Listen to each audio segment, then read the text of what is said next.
Good morning and welcome to the Media Speaks Live Saturday morning news show. I'm D-Lake for Press, reporting for themediaspeaks.com, and I'm joined this morning by Samuel I.B.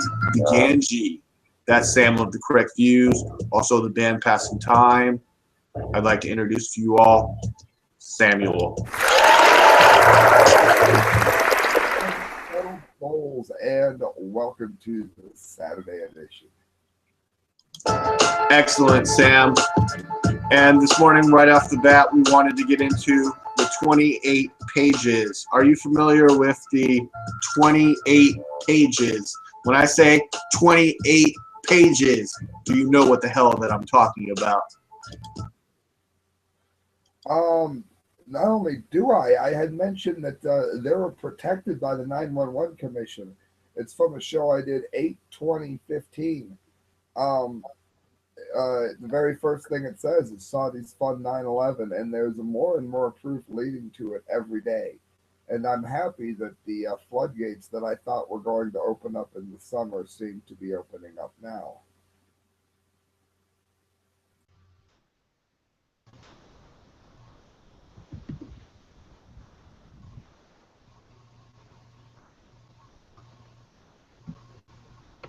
Hello? Hi! I had to restart my router. This thing wouldn't even work.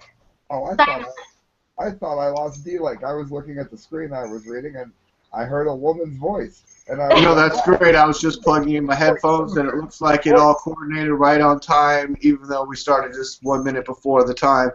And great to have you back in here.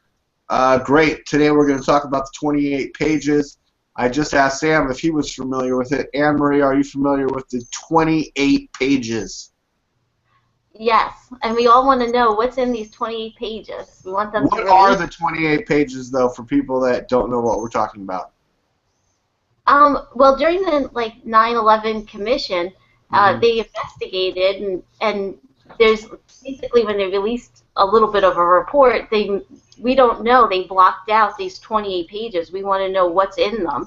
And 60 Minutes just did an interview with Steve Croft, was the one who interviewed, and they basically interviewed people who were on that commission, and they were saying that a representative was saying we should release these pages, and that supposedly in these pages it says it implicates Saudi Arabia, that they use their money, people in power over there, it was even here in the U.S. that right.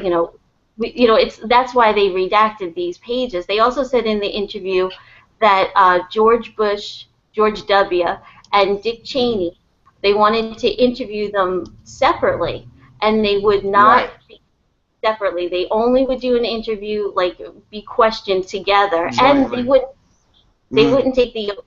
So, that's very shady. But so it was sort of off the record. It wasn't under oath, and it was, and they both had to be there together to corroborate. Oh, that's true too. They wouldn't even exactly. It really should be on the record whatever they said. And I think they just allowed one other person in there. I'm not even sure if they really typed up anything and handed it to anybody. So we don't know what went on in there. It's very secret, really shady.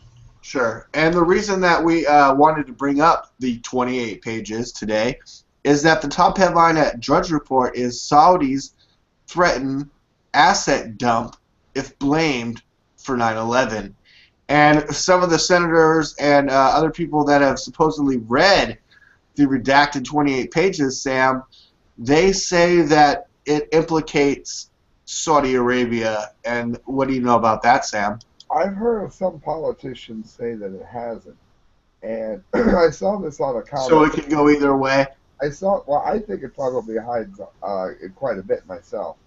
But my question is, and I saw this on a comment line, so you never know how much credence to give to it. But they said they've had how many years now to fix those 28 pages. Is that something that could be done, or do we now have too many people that have seen the original for that to be able to be an option? And we're talking about pages that were drafted, shortly after 9/11, which happened in 2001.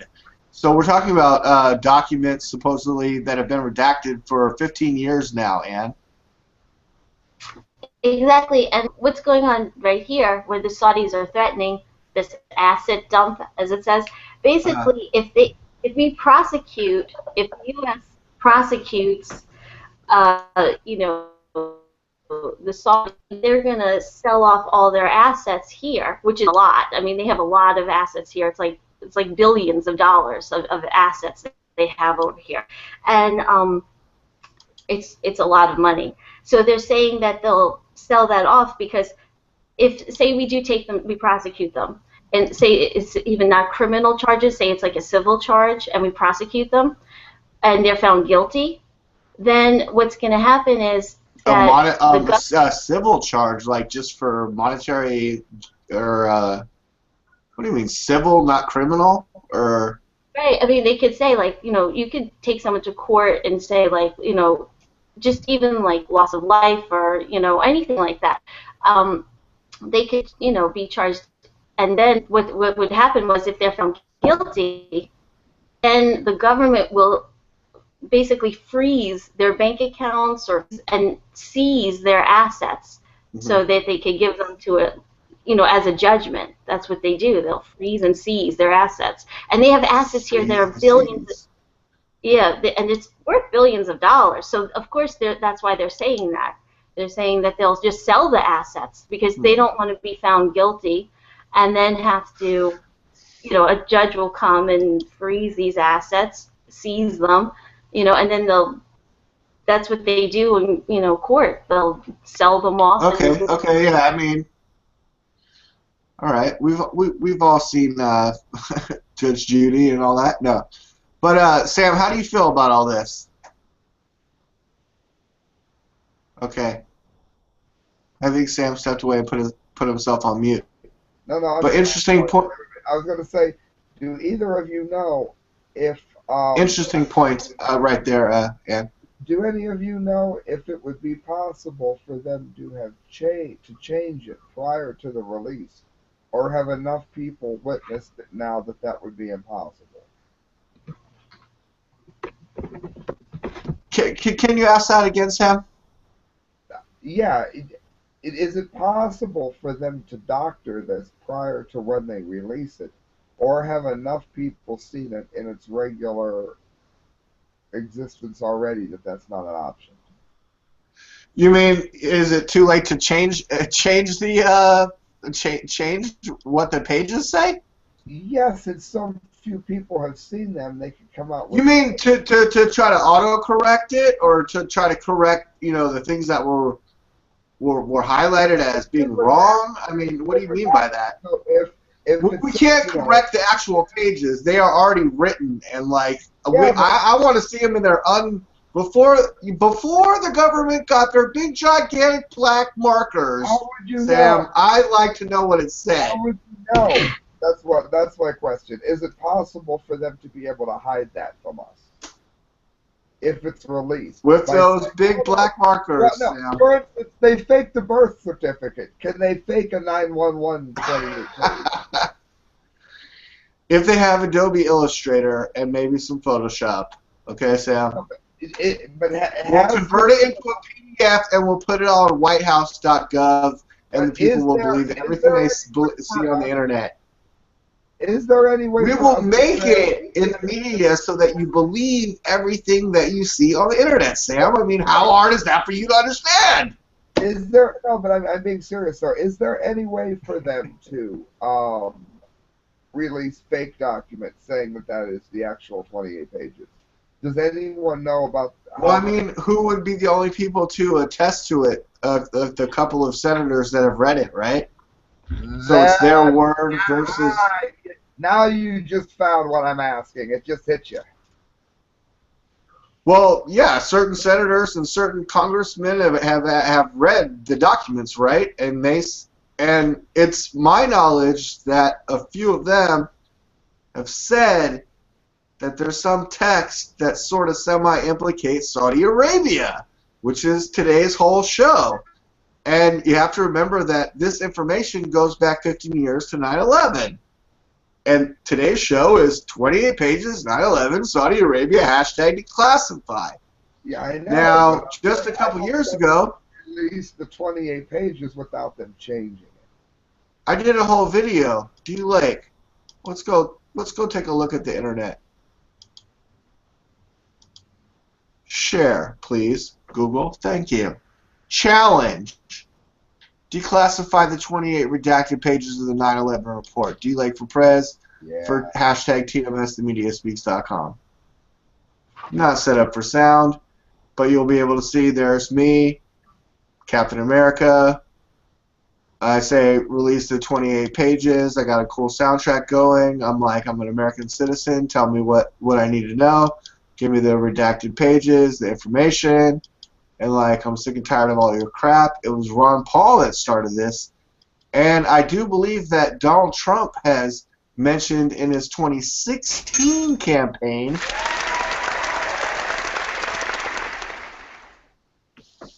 that those 28 pages should be, released unredacted. Instead of big black markers, we need to go over them with the invisible pen that we can, or transparency pen, so that we can see what's underneath the big black streaks of George W. Bush's administration going, can't see that, can't see that, can't see that, can't see that. I mean, it goes back to JFK getting blown away in the head, but go ahead, Anne-Marie, what do you think?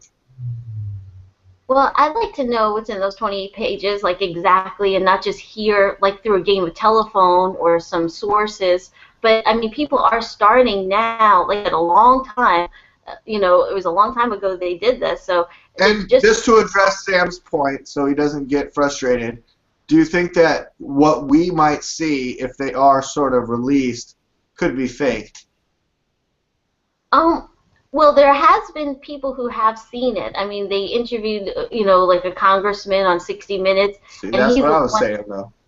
Yeah, like he came out and said, hey, I saw these pages and it implicates Saudi Arabia. There's a lot of money behind it, a lot of power behind it, and a lot of shady things that should come out. And maybe more people, now that he spoke out and put his name on it, will come out now and also, join him and say, yes, we should release this and pressure the government to release it. And also maybe more people will come out, even if they're just sources, like, even if they don't put their name out there. But this guy actually sat down for an interview and put his name out there. So we might, like in the next few weeks, maybe we'll hear more things seep out.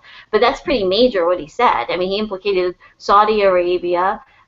We know the Bushes have links to Saudi Arabia. We know, they're friends with a lot of those people. And these are people in power. Oh, they have nicknames and everything, right? Yeah. Exactly. I mean, these, it's horrible, especially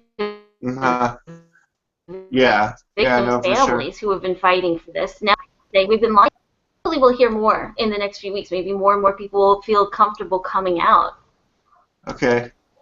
Sounded like there was a little bit of just minor breakupage there, but that kind of reminds me of something that you said you kind of wanted to talk about.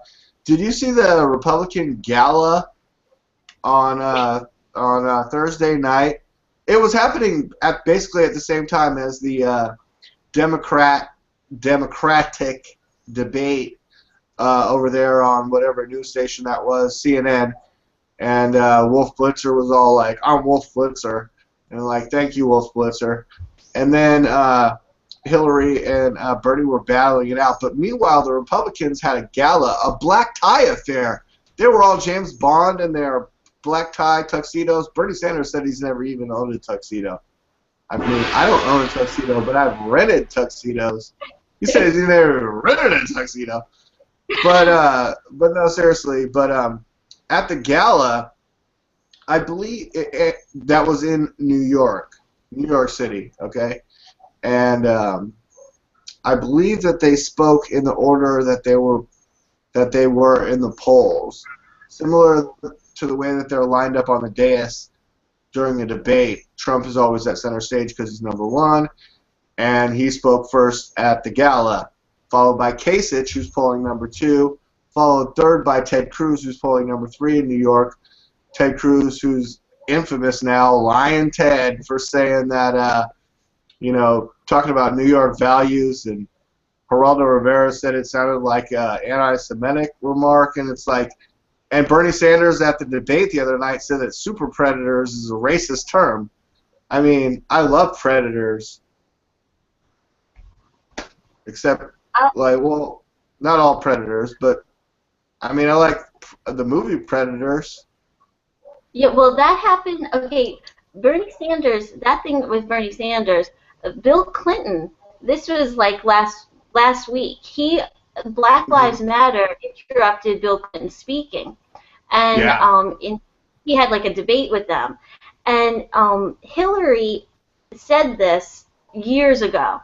She actually said the word super predators. Yeah. I've heard the tape. Yeah.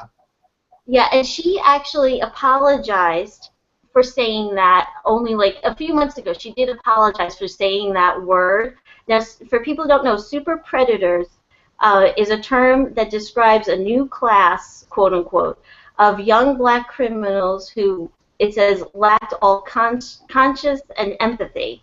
Well, I mean, no, but who applied that definition? You know what I'm saying? Well, it started with in the law of the jungle, a super predator is like, I mean, what's a fucking cheetah or a lion? I mean, they're predators, but what's a super predator? A killer whale, an orca, or a black man on the street? You know, it's like, and one thing too, or an alien from outer space that comes down with his flying discs and his, shoulder cannons, dreadlocks. Where I work is, I get requested, I don't even want to use the word music, but we'll go with it. Some of the worst music ever made, and it is by us, and not all black people, obviously. It is about black men talking about how they have no empathy and how they are, in fact, playing polar bear games and all kinds of things with no empathy and no feeling towards anybody else. And it is celebrated. It is a class of people, unfortunately. Well, super predators do exist, but you're not allowed to say that.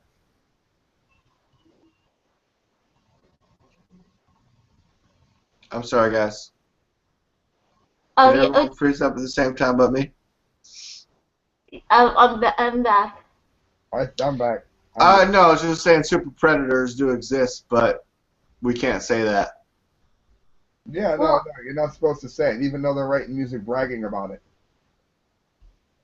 Well, you can't prescribe it to a color either. I mean, what's a super predator? That's a class. That's a class of criminal. Yes. You know what I'm saying? And like criminals come in all different shapes, sizes, colors, and creeds. So you can't say, if I say super predator, you can't imply that I'm talking about any one specific. I'm talking about a class.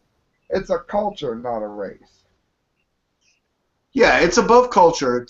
I mean, I'm going to get my own hip hop culture mindset where this is mine and I'm going to take this. And what am I thinking about? In science class, you got family, class, species, specific species. It breaks down in a hierarchy. And super predator is just a classification above race.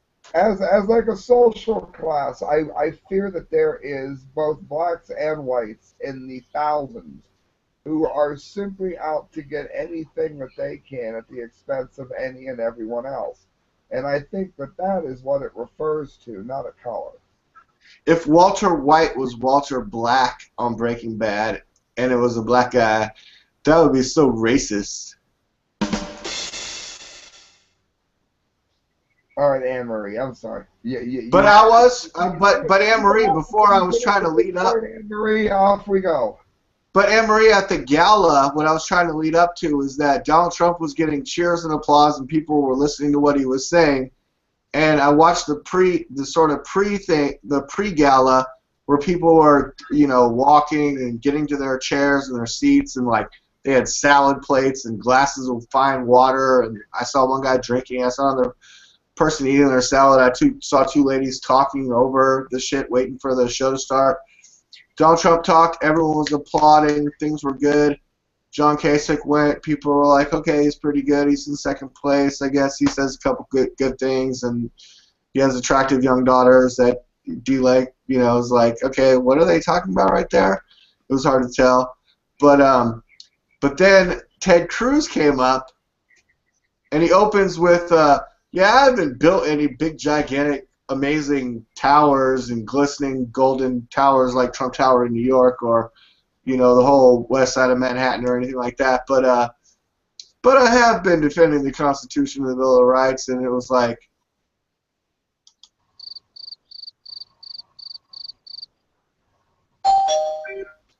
then he kept talking and talking, and then soon you couldn't hear anything but like the crowd talking over him. Like, I was seriously watching it live, and like I'm like, what's all that noise? Is that like people just talking, not giving a shit what the fuck he's saying? Did you see that, Anne-Marie?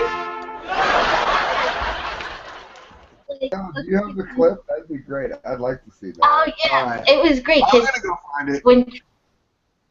When Trump spoke, it was quiet. It was like that cricket that you just heard. It was like everybody's quiet, and then they pepped up. They listened to him. They laughed at his jokes.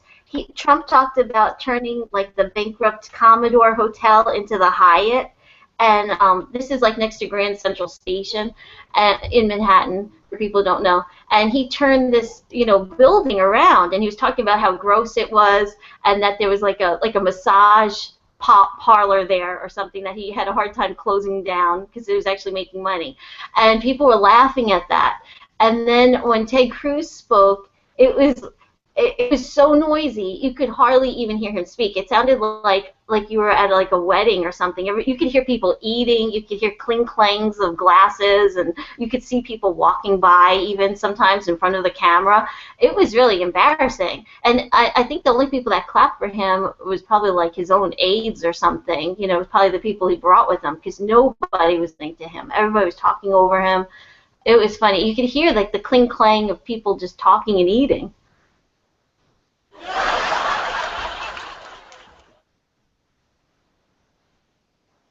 That is typical of the entire Cruz campaign. He lost a lot of respect. I heard that he's gone down up to 10 points over the fiasco that we know to be Colorado. Yeah, so he came out, and at first he was here I go. This is what I said. Thrilled to be here with so many friends, so many patriots, so many lovers of that.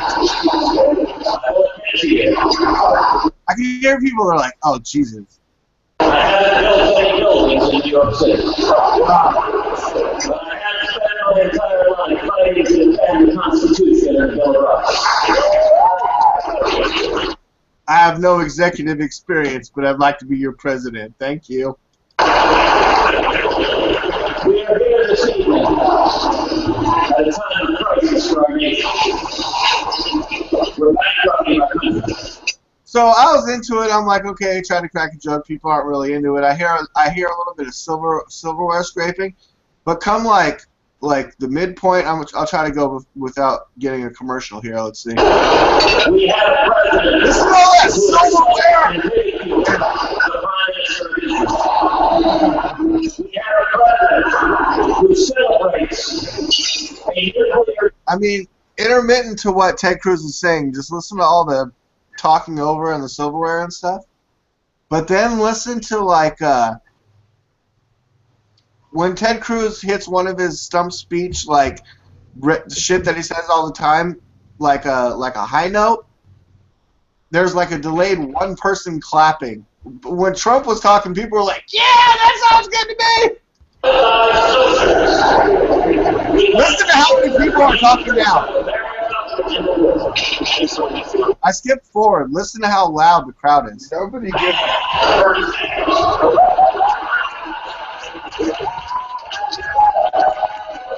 Four. I got 5 people talking.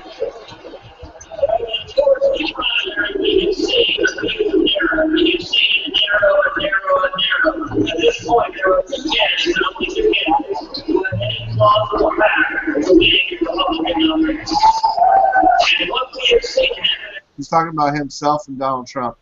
As a result, is Republicans are uniting behind our campaign. Of the 17 Republican presidential candidates starting this race. Dude, you can't barely hear what Ted Cruz is saying. I mean, I feel obnoxious playing this because it's so embarrassing with how many people are talking over the whole fucking thing, right? And I mean, it's like people are laughing in this guy's face. I'm going to go back to headphones, but what do you guys think? And talk about it for a minute. Mega cringe. He folded like a rusty lawn chair under a fat man.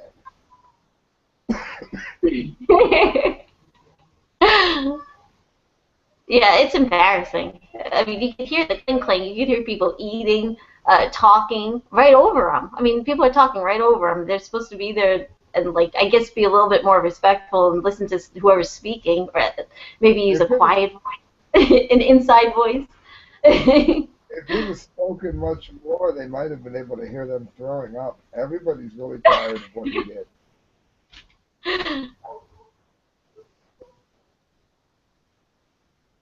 I think that everyone is really, really tired of him. Yes. What else do you have, Ann? Let's see. Well,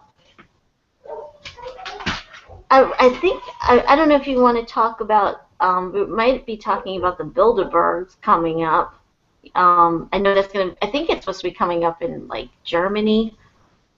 Yeah, I remember a movie in 11 when it was in Virginia, and it hasn't been back there since.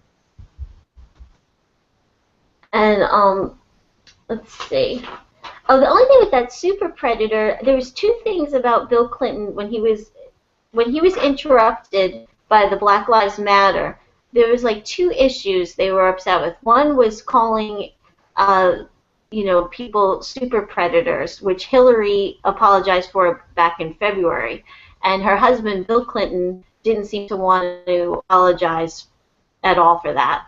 The other thing was that there was a second thing, was that Bill Clinton, under his administration, had the Welfare Reform Act. And he's saying that when he left the White House, that he had enough money to take care of the poor people who couldn't work and they were on welfare. And then the Republicans took over the state legislature, and he felt that the Republicans were blaming him, Bill Clinton, and now are blaming Hillary, who has nothing to do with it. But Republicans are saying, well, wait a second, you took away, we didn't take away the people's welfare. You had the Welfare Reform Act. And without that law, they wouldn't have been able to take away people's welfare. So this is what happened with that. We were talking, and Sam, are you still there? Yes. A lot of times I will mute out because any little noise in my house will click my camera live in the middle, in the middle of Ray talking. Oh, good. Okay. Well, this is what happened with that. The states' rights, we were talking like some states, like the red states, we were talking about abortion, and like we were talking about wanting to defund abortion, and then we were talking about, well, what's going to happen there? You know, then you're going to have to go to a blue state for an abortion and a red state for not an abortion, this and that. Well, that's what happened with this Welfare Reform Act under Bill Clinton. Basically, before this Welfare Reform Act, there was like a federal definition of who is eligible and were guaranteed assistance. And after this Welfare Reform Act under Bill Clinton, there was no federal definition of who is eligible and guaranteed assistance. That each state could decide whom to exclude any way it wanted, as long as it didn't violate the Constitution. And each state would get a fixed sum of federal money each year, even if a recession or a local calamity caused the state to run out of federal funds before the end of the year. So that's giving a lot of power to the states. So then what happened was the red states, I know D-Lake was saying a couple weeks ago, I've heard about all this. Yeah. Yeah, how much power do you want the government to have? How much power? I remember you were asking me, well, how much power do you want the government to have? Well, this is the problem, though, giving it to the states like this. Because the federal government shouldn't be collecting any taxes whatsoever for welfare. That should be done by the states too. That money should not be coming from the federal government, so that doesn't fix the problem that libertarians dislike. Well, this is the problem with this. The problem with giving it to the states sometimes is like you were saying, well, I know, like you were saying a couple weeks ago, well, doesn't the states know their own people best? Won't they take care of their own people better than the federal government? They should be collecting their own welfare money. Okay, but this is the thing. If you're in a red state and you have a Republican governor, he isn't going to take care of the poorest of the poor because they aren't going to vote for them. Those are social issues that are more democratic issues. And what happened here after Bill Clinton, now Bill Clinton made this Welfare Reform Act, and Bill Clinton is saying blame the Republicans because I left enough money into they could have allocated these resources and it went to the states, so it's their fault. But what happened was he took away the federal definition and they gave each state's money. Now what happened was the red states where Republicans were ruling don't care about those people. They really don't. They don't think those people are going to come out and vote. If the people didn't want that, though, they would vote that governor out. But they don't. It's horrible. And that's the way the people want it because the welfare system is being abused by people that aren't sick. Welfare to me is sort of like the federalization of charity. Like, we all believe in charity, and in a small, tight-knit community, like, the charity works. But to try to nationalize the charity into a welfare where it's like, oh, you can't afford this? Here you go. I mean, that's not sustainable. So it can't just be like, hey, here you go all the time. It has to be more like, look, you need to seriously prove that you are like this far down on your luck. And statistically, if that many people are down on their luck, then something has to change in that regard, right? I mean, and when it comes to jobs, it's like we can't afford to pay this much money in unemployment per year in the United States because no one has a fucking job. Like, we need to bring jobs back to the country. Okay, but this is what it is. Under Bill Clinton, because of this Welfare Reform Act, now usually people think of Democrats that they give money to the poor and they really like these social issues. Because of his welfare socially I believe in drug testing, and socially I believe in, like, you have to be, like, searching for a job, even though earlier in my life, back in, the heyday of Bill Clinton and fucking George Bush, like, I did collect on unemployment checks, so I mean, maybe I don't want to be a hypocrite here.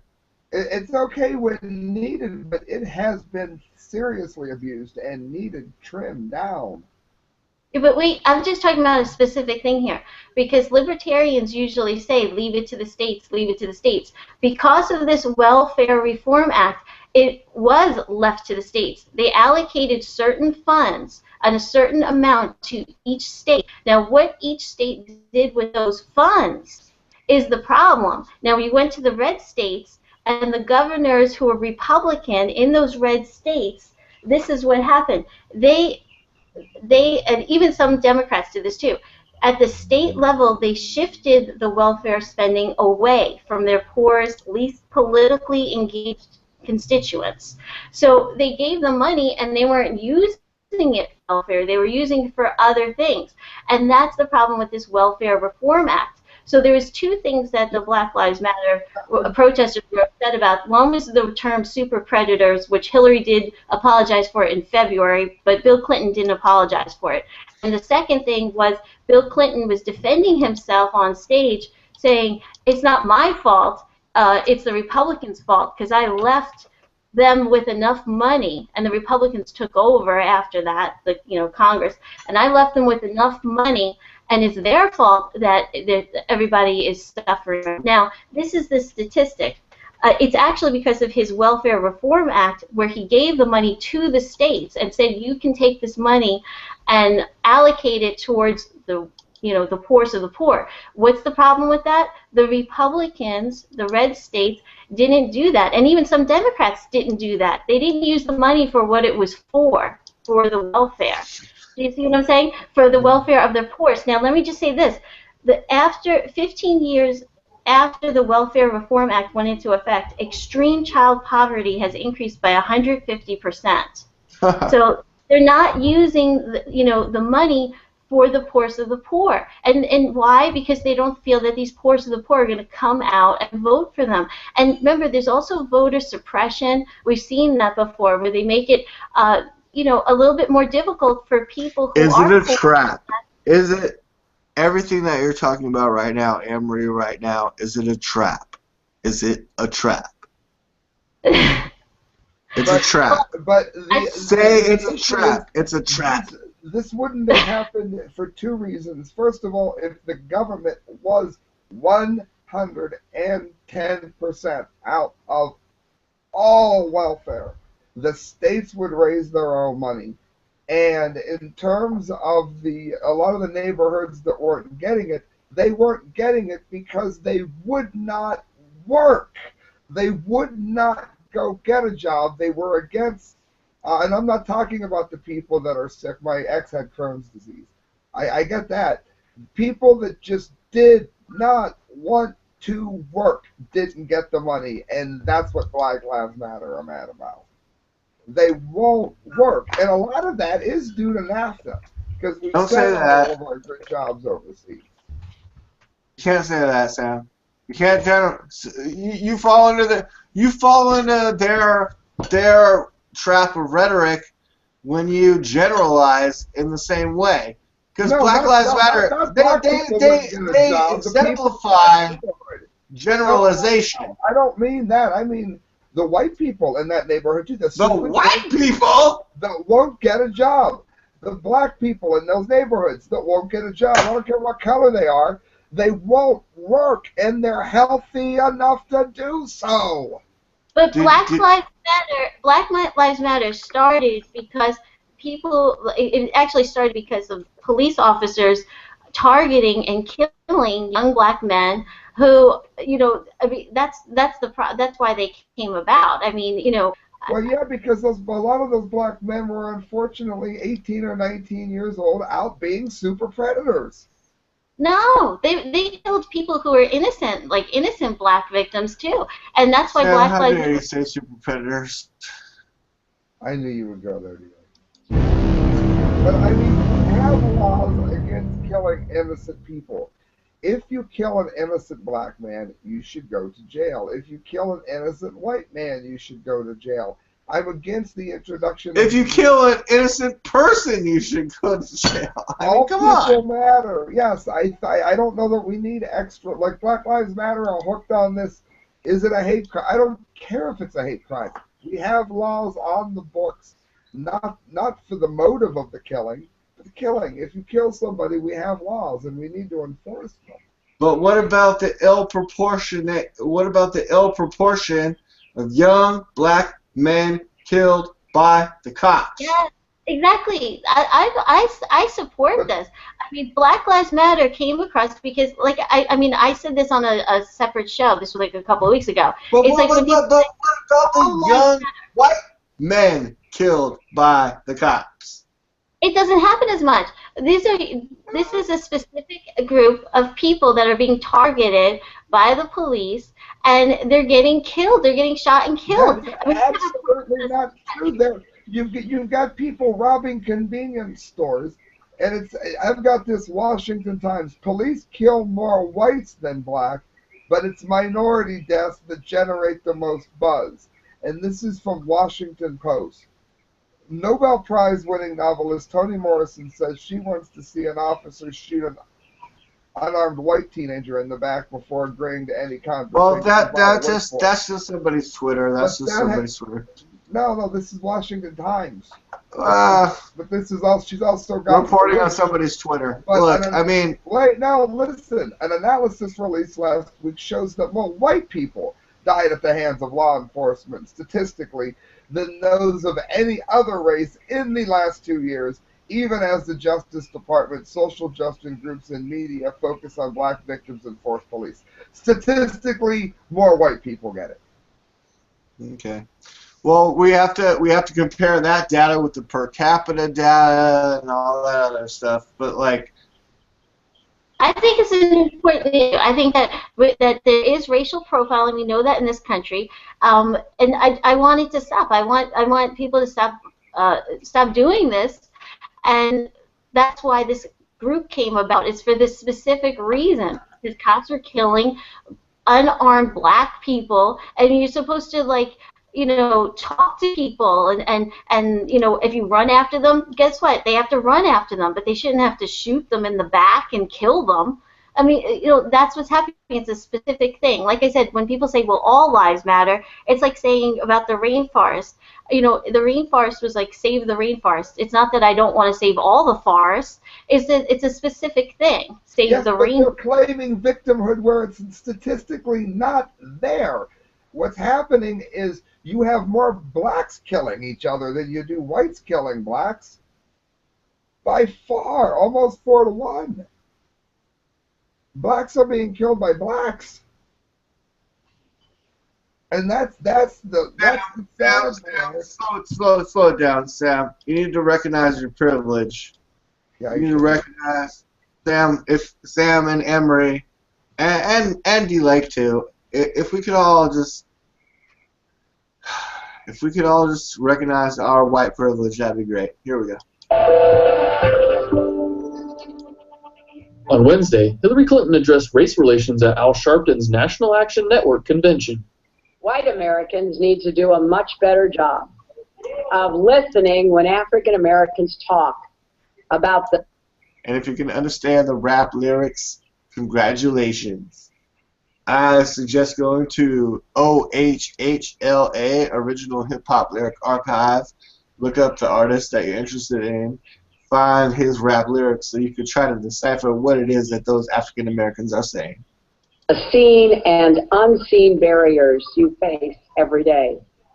We need to recognize our privilege and practice humility rather than assume our experiences are everyone else's experiences. That's the biggest level of bullshit I think that I've ever heard.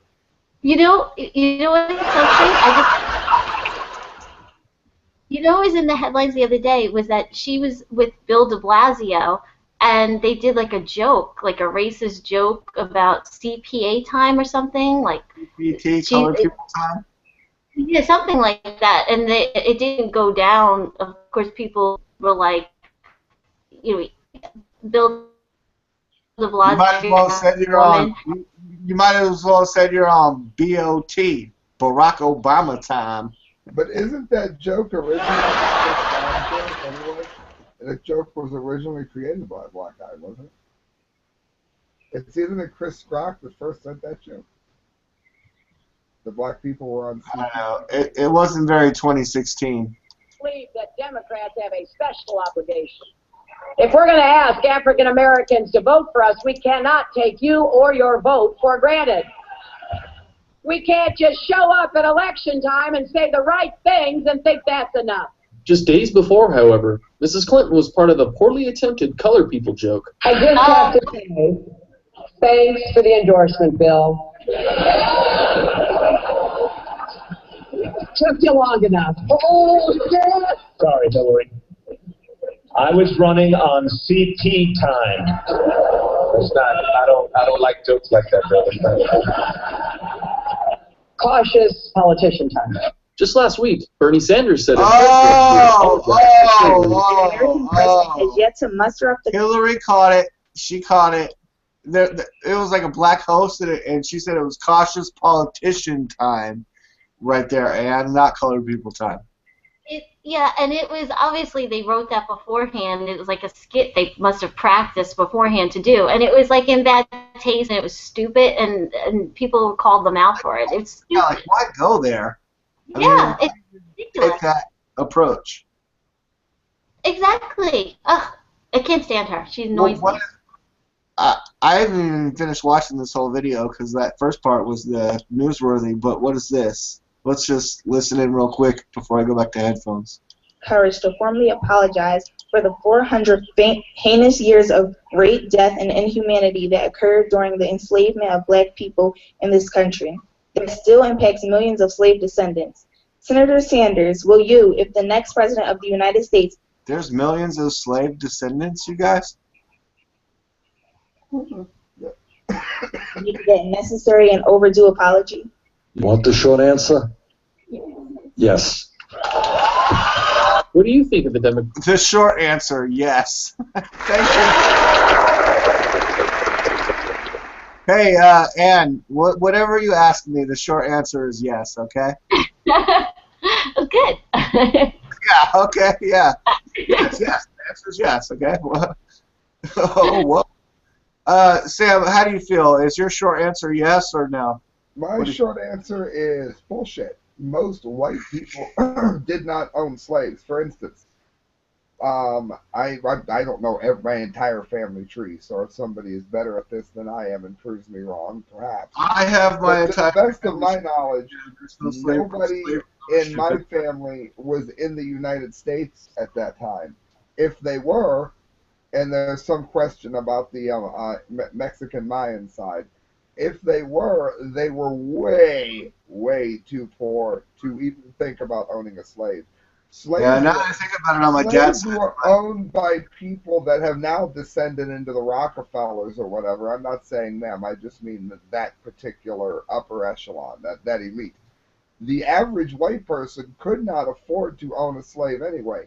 I think Steven Crowder said this, between 1 to 5% owned slaves. It was done by very, very rich, the very, very elite.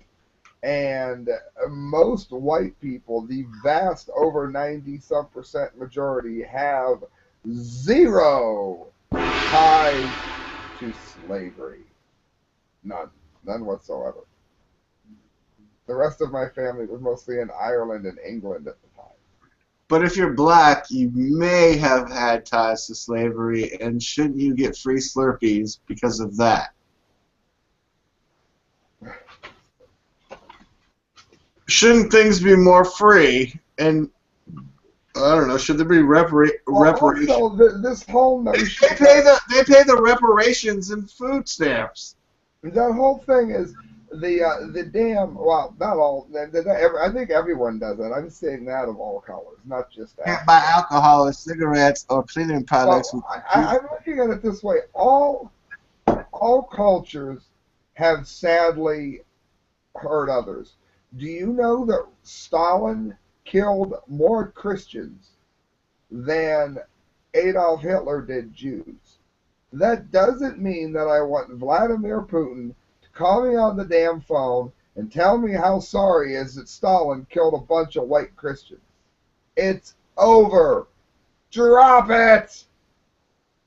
And that was a lot more recent than the slavery issue. Yes, I know.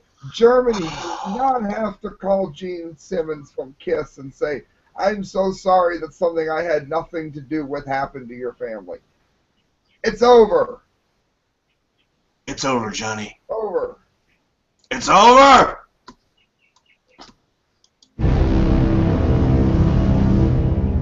It's over. Alright, well, do we have any science news, Sam? Last week, D-Lake wasn't feeling well. Anne Marie was hit with terrible weather conditions in her neighborhood. And you went on to do a science report all by yourself that had amazing reviews, and everyone really seemed to like it. What do you have this week in Sam Science? Because it's the science. Sam Science. What's up with that science? The Clinton News Network. This is for my friend Giselle. Rescue crew seeks survivors of second Japanese quake. At least 16 dead.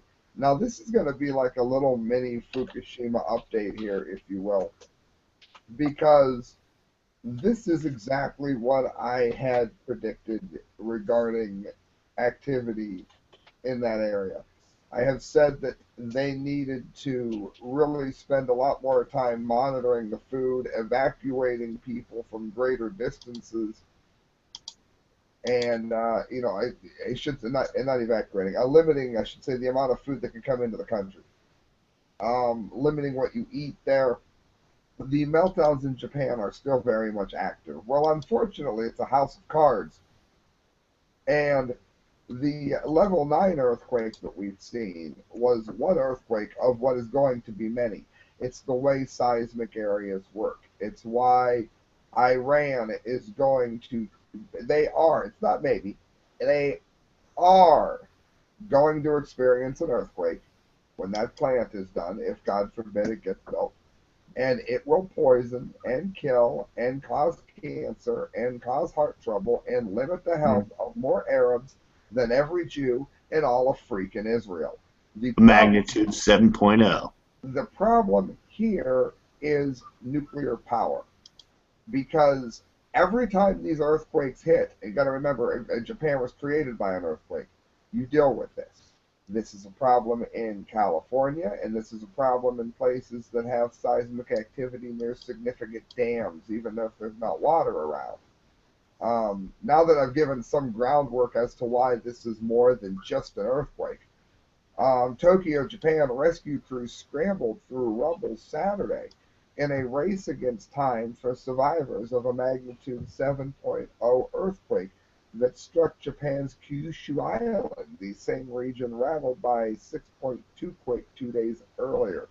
Now, if one of these just wiggle or jiggle the wrong units in the Fukushima Daiichi power plant, we are looking at a cataclysmic event that could jeopardize the health of most of the northern hemisphere. It's why a lot of the rich elite have bought property in the southern hemisphere. And I saw from reports that being in the southern part of Japan that it didn't necessarily affect any power plants. So, I mean, but Sam, you're saying that, and others are saying, seismologists and stuff are saying that another one is coming. It's going to be even bigger, and it's going to be even closer to the power plants. Yeah, I've been comparing it lately to a boxing match. If a fighter really lands, a haymaker, it's a 9, and the guy goes right down, and he gets up, and he's holding his own. That doesn't mean that 9 that the first fighter threw is going to be the only one. This analogy works here in that you're going to see continued earthquake activity such as this in this area. That Fukushima earthquake was not a brick falling from the sky out of nowhere. It was more like a fight. Another blow. And it happened again and again.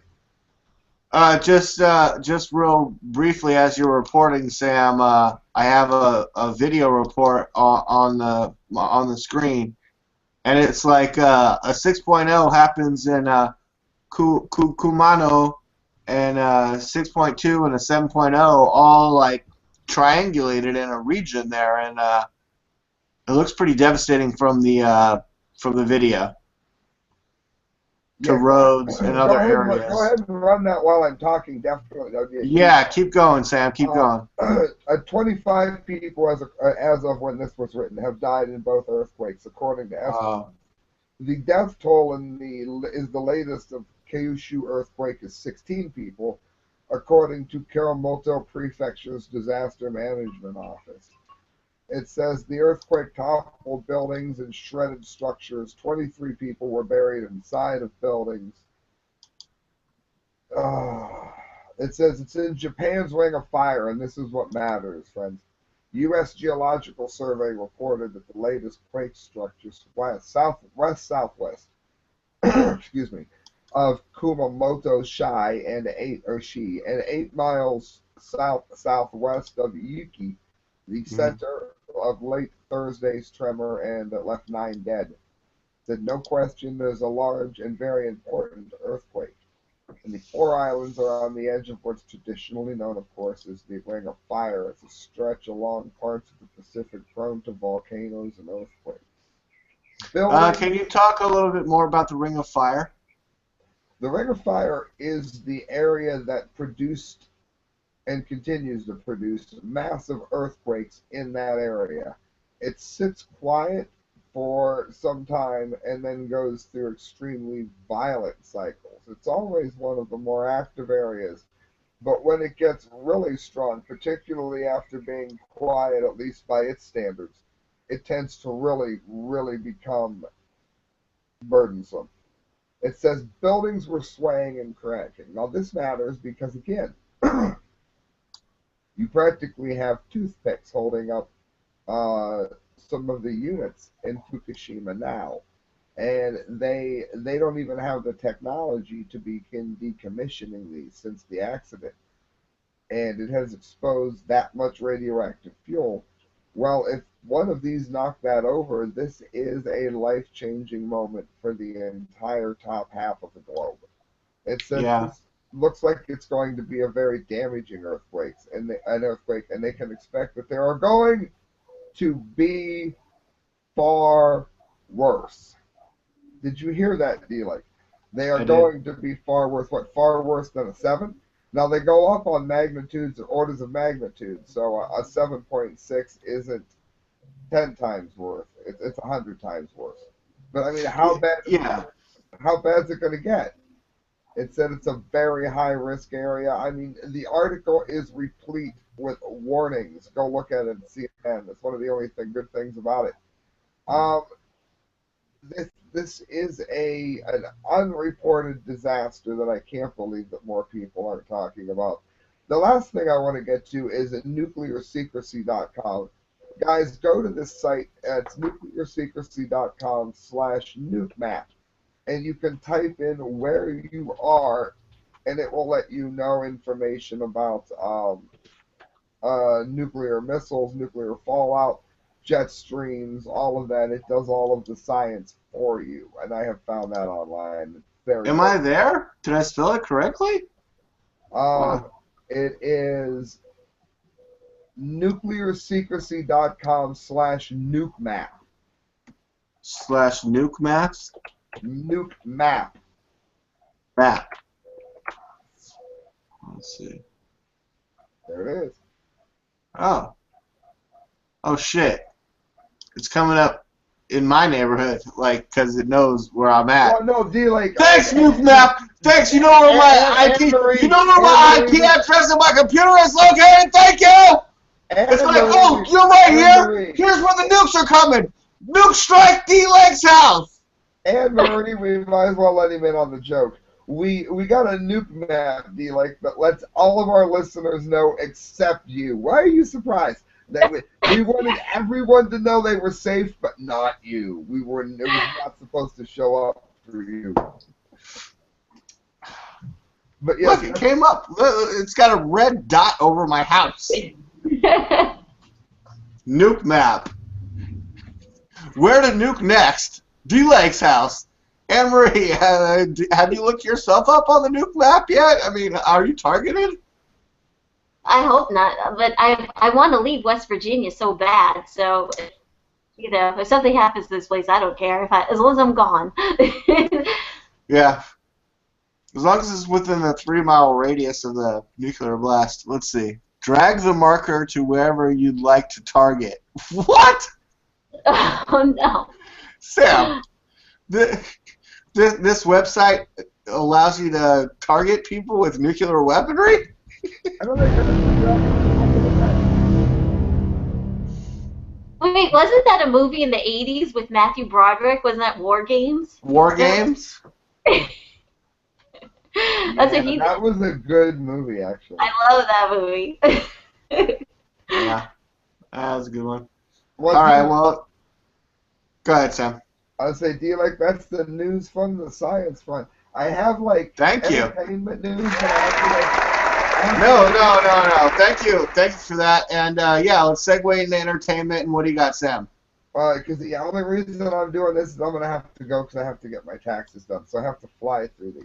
That was yesterday, bro. No. You got till the 18th because of the day it fell on. I think it was yesterday, but okay. No, it's the 18th. Trust me. Horrifying moment, rampaging elephant throws Indian man in the air and tramples 4 as the angry herds of death stampede. No. That's nothing. Daily Mail. No, this is some craziness. If you put the video on, I was like, oh my God. The shocking moment that an elephant kills a man by throwing him in the air and trampling him to death in India. What's funny is they don't know, there is a lack of weaponry. It's not funny that the man died. That's not what I'm saying. The elephant is like stampeding. Nobody, it's like everyone is just sort of standing there. Let me go to screen. Oh, you got it. They just sort of, I don't know, stand there. No one takes the elephant out. Nobody has a gun. Nobody has anything in the country. And I thought that was more social commentary than anything. No, I do like that one, Sam, but I have one, like, that just made me think of one better. Cha-Cha, the other day. The chimp briefly escaped from the zoo in Japan. Did you know about that? No. Cha-Cha, the chimpanzee, he escaped from the zoo. And he escaped, like, climbing on power lines, power wires. And let me get through the commercial here. Here we go. He escaped from the zoo in Japan, and then he was climbing on the wires of the local, like, power company. And then they shot him with a tranquilizer dart. There he is up on his power lines. He's just chilling. But when they started fucking with him, then they shot him with a tranquilizer dart, and he came falling down. And, like, he was hanging on, like, after he first got shot. He's, like, right there.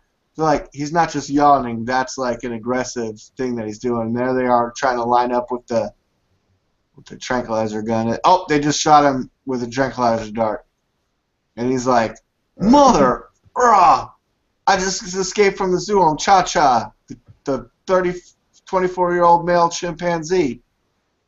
Yeah, what's up? What are you guys doing? Oh, he's starting to feel the effects from the tranquilizer. Okay, so here's where it gets really dramatic. King Kong. I can't watch this. They seriously reference King Kong at the end of this report.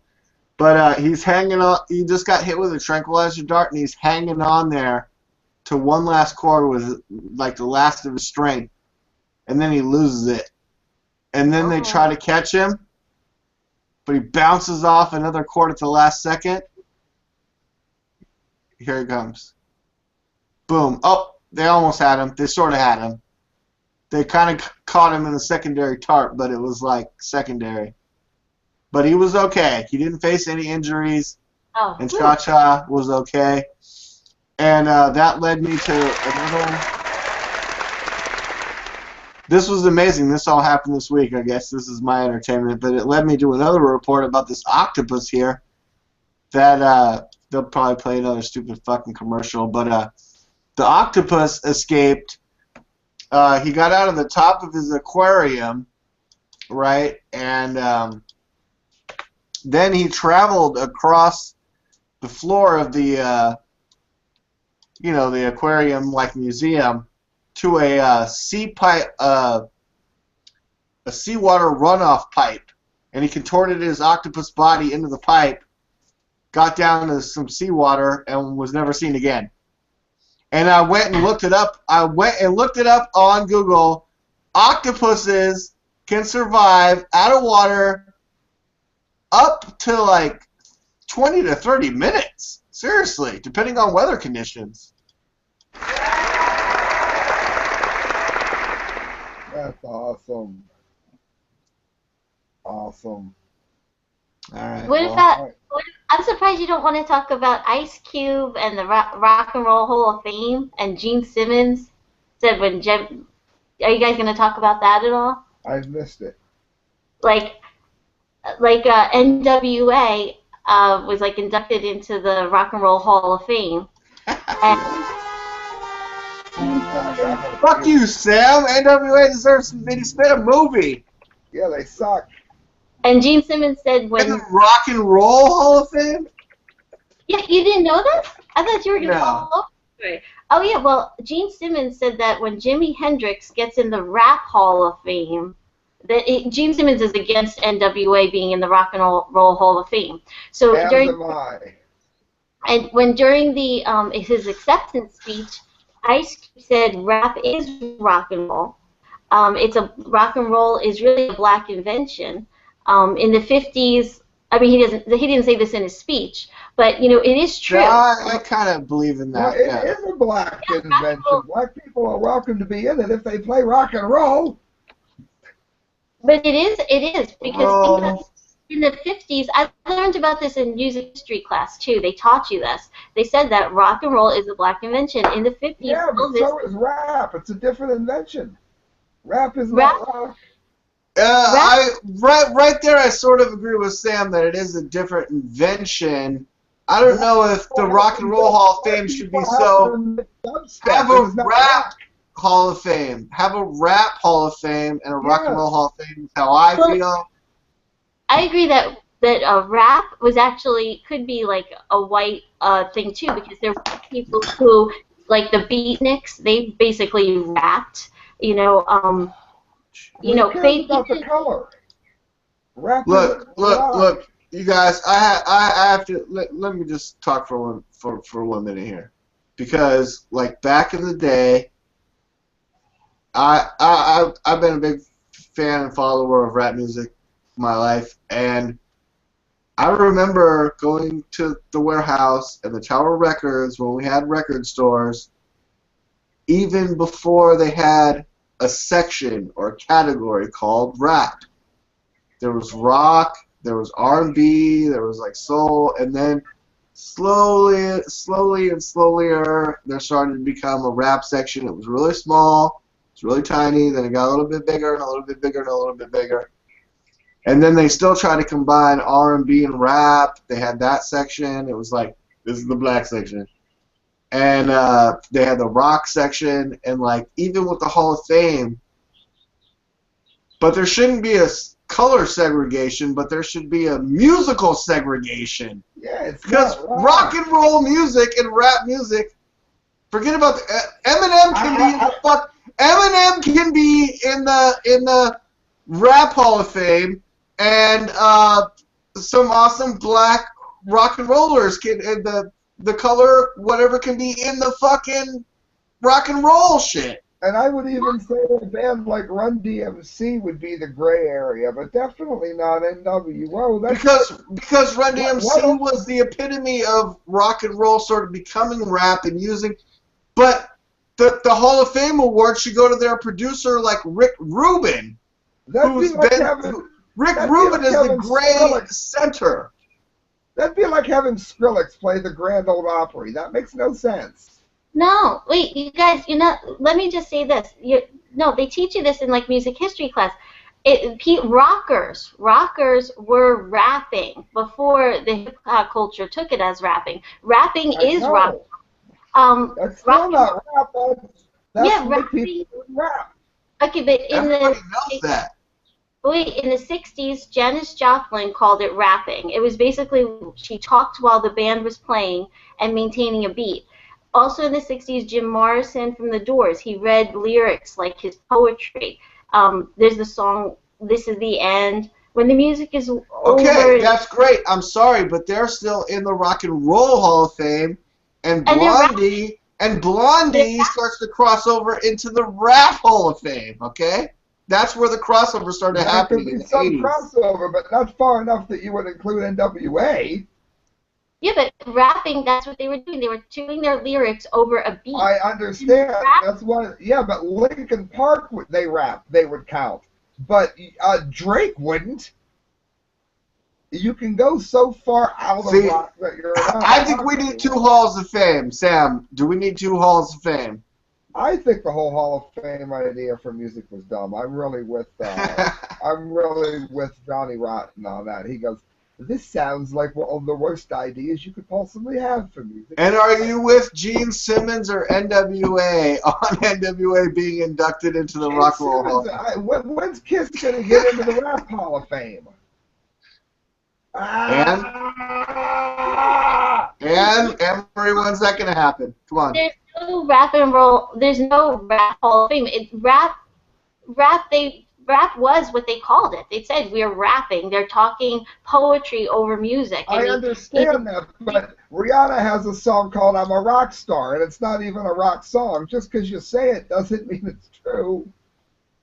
But I think there's so much crossover now, even with country music, like Tim McGraw, like even all these country music people, they know that the money is in the crossover. Even in the 80s and the 90s, Faith No More, they crossed over. He rapped in that song with that music. Give NWA honorable mention, but they do not need inducted into the Rock and Roll Hall of Fame.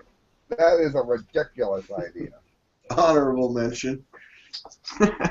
Well, I think that when you rap and when you say your lyrics, and lyrics are poetry, and you say them over music, that's music. They have this Hall of Fame, this Rock and Roll Hall of Fame, and people have been rapping. If it was the Music Hall of Fame, that would be one thing, but the Rock and Roll Hall of Fame, it just doesn't seem like they're...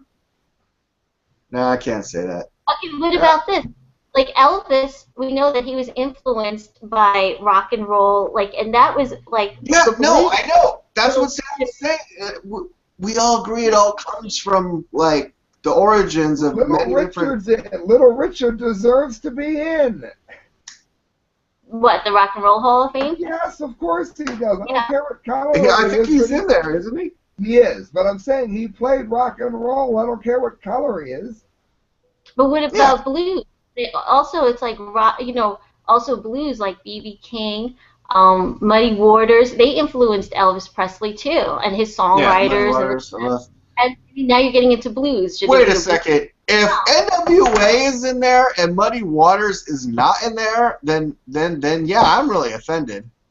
Yeah, I think they should all be in there. Also, the other thing about the Rock and Roll Hall of Fame is they said that like Steve Miller was like really off, and in his acceptance speech he wanted like some other people in the Steve Miller band to come, but they charge like $10,000 per person, so they basically give 2 tickets for you and someone else to come. So he thought that was really wrong, and he wanted his bandmates to also be something like that, come up there. And the Black Keys. Wait, I thought you were the one winning the fucking award. Right, but they only give you 2 tickets, and he wanted his band to be there too, and it's $10,000 a ticket. So dude, when you're in the Steve Miller band, the whole band is on the free ticket. Yeah, they would only give it to him and like somebody else or something like that. Oh, that is garbage. And he was upset. So then the Black Keys inducted him, and they said that they did a Rolling Stone interview, and the Black Keys said that they were upset that they inducted him because they were disturbed by what he said. So whatever. They're the annoying. Black Keys were offended by Steve Miller? Yes. Send me that link. I have to look that up. I like the Black Keys, and I love Steve Miller, and like, if they said anything bad about Steve Miller, like, Sam, are you feeling that? Are you upset like I am? Steve Miller, yeah, needs some respect when he gets in.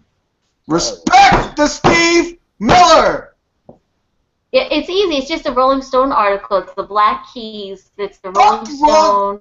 Dude, I'm getting so sick of Rolling Stone magazine. Fuck them. Or at least their political column. What's that one guy's name? I fucking hate that guy. He's such an idiot.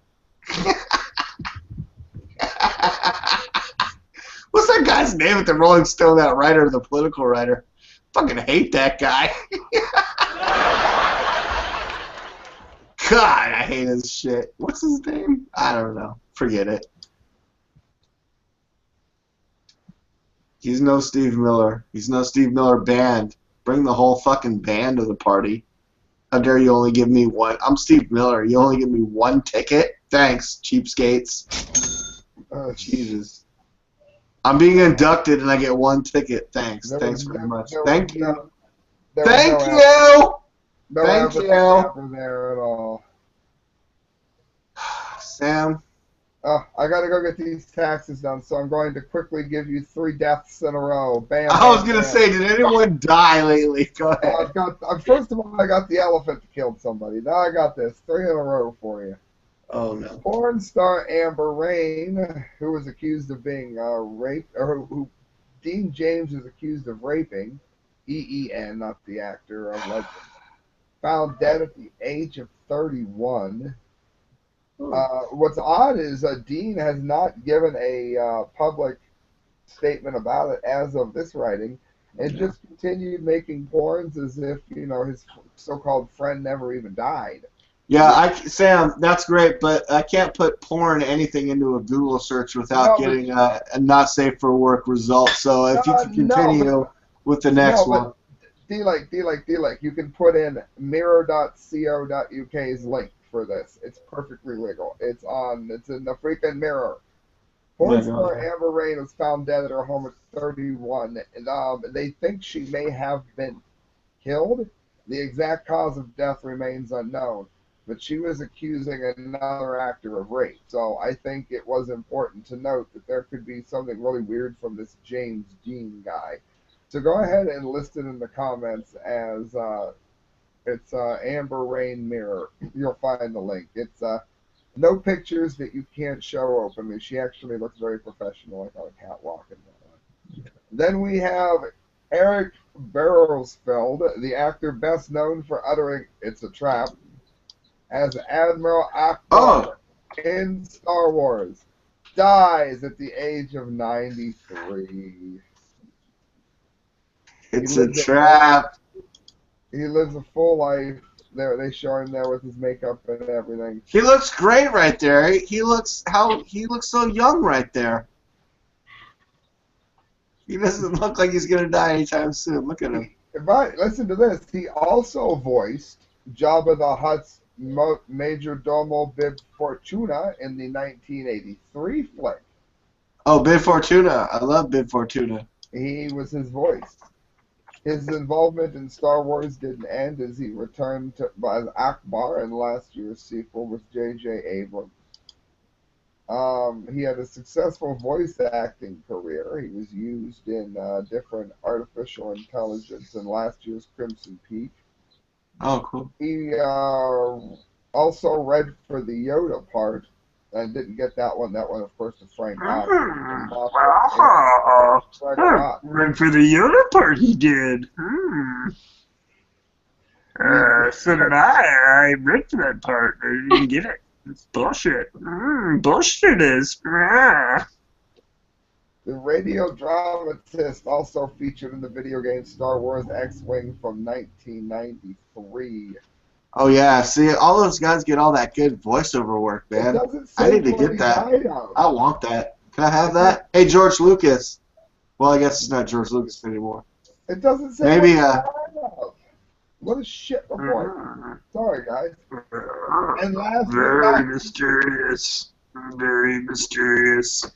Last but not least, soon to be inducted into the Rap Hall of Fame, Merle Haggard died 1937 to 2016.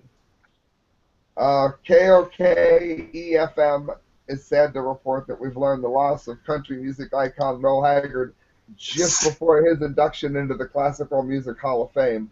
The poet of the common man, the member of the Country Music Hall of Fame, oddly enough, Merle Haggard has passed away on his birthday. But not the Rap Hall of Fame. At the age of 1979. I may have added a little bit to that. He didn't get into that one yet. Maybe he will. Retroactively, Rap Hall of Fame, perhaps. He was just about to embark on a tour with Obituary. The word legend usually makes an appearance at some point when discussing Merle Haggard. It's an acknowledgement of his artistry and his standing as a poet of the common man. Obviously, I think everyone reading this, listening to me, knows who Merle Haggard is. Yeah, Sam. Actually, it's so funny because I heard Merle Haggard and Tupac are working on a duo. They'll be laser lighting them. He was born in 1937. He lived on a farm in Oklahoma, so he really was a country boy. as things changed, they had a pretty good house. Always had food on the table till his dad died, and they said after that he had a lot of trouble. Went rebellious, got into all kinds of issues. Later Sweet. turned his life around, and he was already starting to do small amounts of money whenever he could play music anywhere he went, and went on to become a legend. So Merle Haggard, his third wife, Leona Williams, was also a singer and songwriter with him. Goodbye, Merle. Third wife's always the best. Sam, why don't you just let everyone know where they can find you and then get out of here and go do your damn taxes? Yes, you can find me at thecorrectviews@hotmail.com if you want to get a hold of me. Anything you want to donate goes to a better show. YouTube.com/thecorrectviews. Whatever you do, look up the work of Anne Marie. She's our newest member. You'll find her on the last few shows. Always has a bunch of reporting, definite things that you'd never see coming, which has been an amazing addition. Make sure you go to D-Lake. You can find him. He is going to be inducted into the Polka Hall of Fame, and you can find him at the Media Speaks. Oompa, oompa, oompa. I got milk on my chin. Oompa Loompa. All right, Sam, thanks so much for joining us today. There goes Sam, everybody. Amazing. Wow. He always brings it. He always adds such an amazing angle to the show, as does our newest correspondent, Anne-Marie, just like Sam was saying. Excuse me. And thanks so much for being on the show today. Thanks for having me. All right, great. I was having something caught in my throat there. Everyone, thanks for joining us. Find us on YouTube at themediaspeaks.com. And I don't know. I think we might need to change the name soon. I had a conversation on Facebook with Kyle Phillips, who started themediaspeaks.com. I really love the name. We got to keep that going for sure. We're probably going to invest some money to get the website back up and all that other stuff. It's going to be great. And thank you, everyone, for joining us. And stay tuned next week for a much better show. Pour juice on your chin.